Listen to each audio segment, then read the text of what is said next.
બહુ ઝઘડાઓ ઘરમાં થતા હોય, અરે છૂટાછેડા દીકરી કે દીકરાના થવા સુધી વાત આવી ગઈ હોય ને, તો એને આપ કહેજો કે બેટા આટલું કરતું. અરે કોર્ટમાં કેસ જતો રહ્યો હોય ને, કોર્ટમાં કે અમને ભરણ પોષણ આપો, અમને આ આપો, અમને આ આપો, તો એ પણ કેસ પાછો જતો રહેશે અને બે પતિ પત્ની પાછા શાંતિથી રહેવા લાગશે.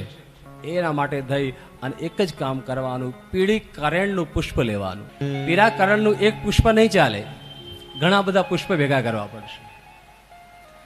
એમાંથી માળા બનાવવાની. પ્રદોષના દિવસે સવારે 10 થી 12 સવારમાં ફૂલ ચડાવવાના 5, અને સાંજના સમયે જ્યારે ભગવાનને પખાલ થઈ ગઈ હોય, ભગવાનને શણગાર પૂજારી મહારાજ કરતા હોય, પખાલ થઈ ગયા પછી સાંજના સમયે ત્યારે પીળા કરેણની માળાઓ બનાવી અને ભગવાનની જટા બનાવવાની. શું બનાવવાનું? એમાંથી ભગવાન શિવની જટા બનાવવાની.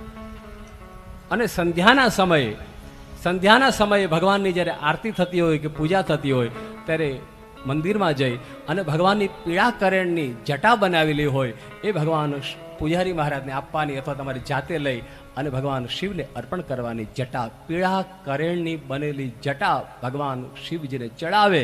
એ પતિ પત્ની ગમે એવો ઝઘડો હોય શાંત થઈ જાય અને એક થઈ જાય. સાહેબ,